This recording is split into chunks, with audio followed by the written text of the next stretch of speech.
Your soul is mine.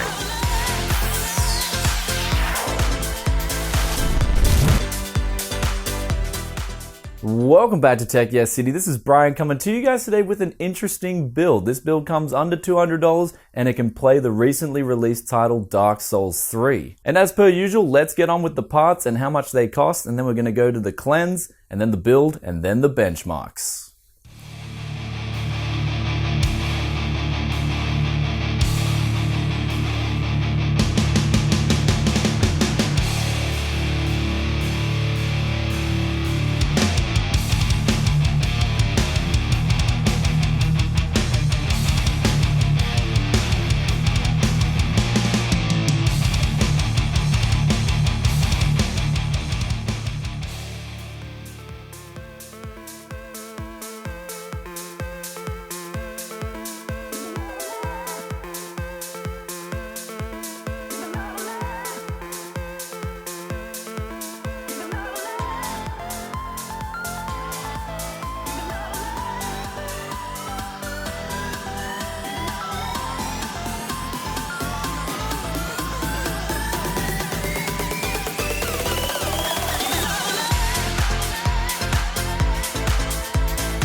Now we could get away with just using alcohol wipes on these parts here, but it just wouldn't be a build without a proper cleanse from brake cleaner.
So now we're just going to do a quick boot test just to make sure everything is working before we put it in the case, and that should be the case hopefully. So let's check it out.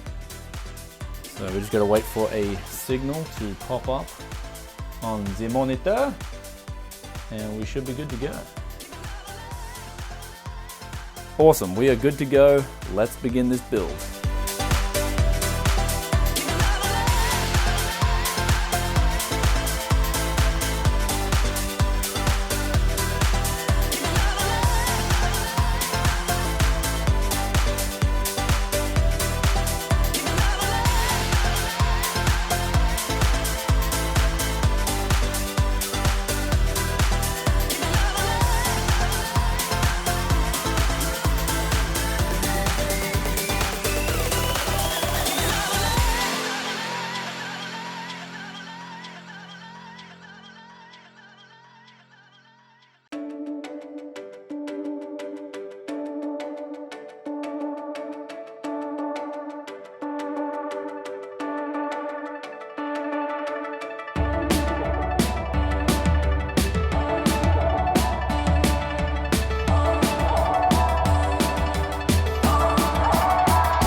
there we have it, a PC that came under $200 and played Dark Souls 3 at 1080p on high settings with actually really decent frame rates. So I was surprised at what this thing could actually do for the money. And I would have to say that's probably one of the best used PCs I've built today, especially in that mid-range segment. Though another good thing about this PC was that although we got lucky in that there was no problems with the parts in general, I thought the prices of all these parts were pretty fair. When we look at that CPU, motherboard and cooler combo, even though it seemed like a really good deal on the surface, it actually had a busted cooler and the motherboard wasn't exactly the best motherboard for overclocking since it had no VRM heatsink on there as well. Though I was still able to get a respectable overclock out of the CPU, and the best thing about this whole build was that graphics card, the 7870 from Sapphire. That thing went up to 1.2 freaking gigahertz. Then lastly, we'll talk about the games there. Dark Souls 3, actually a really enjoyable game, and I can recommend it since the combat system is really good. Then we got CSGO there, high settings in multiplayer mode there. We really got some impressive frame rates on high graphics settings at 1080p. Though you're probably wondering what the downsides are to this PC. I mean, I did have to zip tie that cooler off, which I'm pretty sure that was the reason why the person who had it originally would have been selling it, because it would have been overheating without proper cooling on the CPU. Though besides that, everything else now works really well, and I'm really impressed with this build, so I can highly recommend it if you can pick up something similar. Anyway, that's all from me today, guys. If you enjoyed this video, then you know what to do. Hit that like button. If you have any questions or comments about today's Dark Souls 3 gaming PC, then be sure to drop a comment in the comment section below, and I'll get back to you as soon as I can. And with that said, I'll catch you in the next one. Peace out for now. Bye.